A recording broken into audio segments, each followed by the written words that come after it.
मागं काय झालं काय राहिलं हा विषय आता महत्वाचा नाही आणि कोण विषय महत्वाचा नाही. कारखान्यावर खर्च आलेला आहे हा मुद्दा मान्य आहे, उमेदवार खर्च येणार हे मान्य आहे. जे विरोधक आहेत ते गेलेले त्यांना संस्था आपल्या ताब्यात झालेला आहे. कारण त्यांनी सबमिट असं केलेलं आहे की आमचं मंडळ झाले विरोध निवड आलेला आणि आम्हीच तिथे मालक आहोत आणि आम्हाला मान्यता द्यामध्ये हायकोर्टाने केलं आहे. कारखान्याचा शेतकरी मालकीचा करण्यासाठी मतदान करत आहे. तर प्रश्न आपल्यासमोर काय आहे, 66 सालची शिक्षण प्रसार संस्था दुर्दैवाने नेते मिळवली असतील सर्व जे मान्यवर मी कोणाला दोष नेते मिळवला देणार नाही. पण ही शिक्षण शेतकरीच्या मालकीची समाजाची मालकी संस्था करण्याच्या जवळ 20-25 वर्षी प्रकाश चालू आहे. गेलेला माणूस सुबेर होतोय आणि ती घटना दुसरी करत नाही हे अनुभव असल्या कारणानं हे पहिल्यांदा मला असं वाटतंय आणि मी अभिनंदन करतो जे काही जेणेकरून निवड केली म्हणजे राहुल भयांच्या बरोबर पण जे लोक असतील जे सहकारी की अशी 13 लोक लागलेली आहेत निवड केली आहे की जिने निवडणूक गावाच्या बाहेर पहिल्यांदा निवडले गावात इलेक्शन लढवली असतील. मी असं म्हणणार नाही म्हणजे 333 फॉर्म होते आणि ते हे एवढेच पात्र होते असं म्हणणार नाही. तशा त्यांचे अनेक फॉर्म असतील पण शेवटी 13 निवडत असल्या कारण ह्या 13 उमेदवारांना निवडलेलं आहे. त्याच्यामुळे कारणही असं आहे जो उद्देश एवढ्या वर्षी राहायला तो सफल व्हावा आणि 4 वर्षानंतर म्हणजे कारण 1 वर्ष पूर्ण झालेलं आहे की कारखान्यात निवडणुकीची पुढची होणार आहे त्याचे जे संचालन मोठं असेल ते खऱ्या अर्थानं ह्या परिसरात एकाच मतदार म्हणून शिक्षण प्रसारक आणि कारखाना एक दोन्ही चालवावं अशा भूमिकेतनं ही निवडणुकीच्या समोर आपण गेलेलं आहे. निश्चितच मागं काय झालं काय राहिलं हा विषय आता महत्वाचा नाही आणि कोण विषय महत्वाचा नाही. कारखान्यावर खर्च आलेला आहे हा मुद्दा मान्य आहे, उमेदवार खर्च येणार हे मान्य आहे.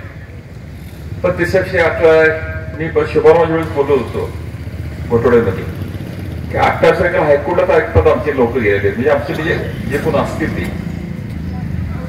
जे विरोधक आहेत ते गेलेले त्यांना संस्था आपल्या ताब्यात झालेला आहे. कारण त्यांनी सबमिट असं केलेलं आहे की आमचं मंडळ झाले विरोध निवड आलेला आणि आम्हीच तिथे मालक आहोत आणि आम्हाला मान्यता द्यामध्ये हायकोर्टाने केलं आहे.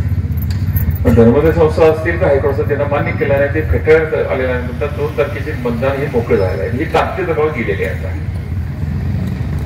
आता प्रश्न काय 1966 सालच्या संस्था मगाशी उल्लेख केला आहे आणि काय त्या परिसरात आहे अशी परिस्थिती बघण्यात गरजेचं आहे. 71 साली संस्थेच्या ह्या बिल्डिंग तेवढी पुढे झाली आहेत काय बाथरूम तेवढे बांधलेले असतील रस्ते जाऊन तुम्ही कधी गेला असला रस्ते जाऊन बघावा. आणि ह्या परिसरात 71 नंतर तिथं स्ट्रक्चर झालं असं युजर काय तुमचं स्विमिंग टँक आणि काही इंटरप्रोजेक्ट झाले असतील नाही असं नाही अजिबात झाले म्हणणार नाही.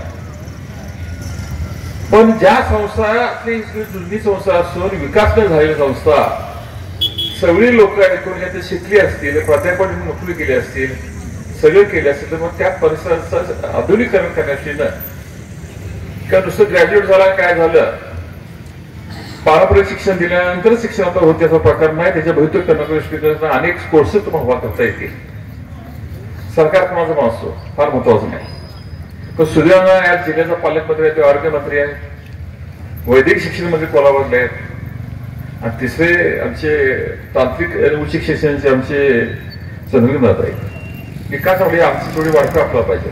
तुम्ही पक्ष असतील तुम्ही जाऊ नका शेवटी तुम्ही मिठवा असतो तुम्ही सर्व पक्ष एकत्र विकासाचं काम करता असाल तिथले रस्ते असतील 71 वर्षाची बिल्डिंग असतील ती बाथरूमची परिस्थिती बघितली तर डोक्यात राहायचा विषय मी काय बोललो बरं नाही कारण हे सगळं काय पडत माझ्यावर त्यावेळी ती मुलं बरीच वर्ष झाली आमचे बंधू होते ते आमचे फार सौदेशी ती उन्हात थांबतात म्हणून आधी म्हणजे बघत असताना मला म्हणले की अरुण म्हणजे काय करते कोणते कॉलेजवाली आहे तो तिथं स्टॉप बांधून होती मग त्यांनी सांगितलं तिथं स्टॉप बांधून दिला मी ती उन्नतीनंतर सर्व होणार जाता येतात मुलं मुली बघून ही परिस्थिती असताना आम्हाला आधुनिक तंत्र करायचं अतिशय मोठ्या घटनेने तुम्हाला काय बघा तुम्ही शिक्षण सुद्धा दुसऱ्या कारखान्याच्या बघा इतर गोष्टी बघा अतिशय सगळ्या परिस्थिती पूर्ण झाल्या. आता सभासद असेल त्यांना करायची बाहेर जायची सोय असेल ते कारखान्याचे जे कामगार आहेत जे नॉन डिस्ट्रिब्युटिंग स्टाफ 50 जण असेल त्यांना मी विनंती करतोय की तुमची मुलं जाऊन ऐकून घेता खर्च करायचे दिवस गेले. पूर्वी काय होता वेगळा महाराजांच्या बाबांनी शिक्षण असं केली सर्व तुम्ही धर्म मानल्या तर शिकला आज ज्या त्या परिस्थितीत ऐकून घ्या, एवढ्या संस्था डेव्हलप झालेल्या आहेत आणि आपल्या लोकांची शिक्षण आपण सुविधा देऊ शकत नाही, शिक्षण चांगला उच्च स्टाफ देऊ शकत नाही. वर्षी माणसं आहेत त्यांनी ही शिक्षण संस्था ही कारखान्यात आरंभ करायचे, त्यांच्याकडे एक नंबर कार्यक्रम आहे. पण दुसरा 4 वर्ष झाले त्या गोष्टी करायच्या आहेत. शिकलेली मला वाटते आल्यासारखे एमबी झालेले, आमचा मुलगा एमबी झाला आणि बरेच शिक्षण येतं. असं काही नाही की एकदमच फ्रेश असतील म्हणजे त्याला काय माहित नाही असं मला काय कारण नाही. अतिशय विचार चांगले. मार्गदर्शन कारखाने संचालक म्हणून करावं. राहुल पाटील असतील, एवाय पाटील असतील, आम्ही असतील, फ्रान्सिस पाटील यांचं आम्ही नक्की मार्गदर्शन करू. पण ठरलेल्या गोष्टी झाल्या पाहिजे. निश्चित 4 वर्षात तुम्हाला काय करायला तुम्हाला संधी आहे. पुढचं जे बोर्ड आहे ते काय सगळं टेक ओव्हर करेल. पण मला अपेक्षित असलेलं आमची मुलं इथं चांगल्या करून जाईल, त्यांचं प्रगती करण्याविषयी ना मी तुम्हाला सांगतो, तुम्ही तुमचं उत्पन्न किती आहे, शेतीचं उत्पन्न किती आहे. आज घरातल्या घरात ऐकून घ्या, मोठ्यामध्ये गेले आणि आताची परिस्थिती बघता 20 गुंठे अर्धा किलोच्या 1 एकर 1.5 एकर किती मालक आहे बघणं गरजेचं आहे.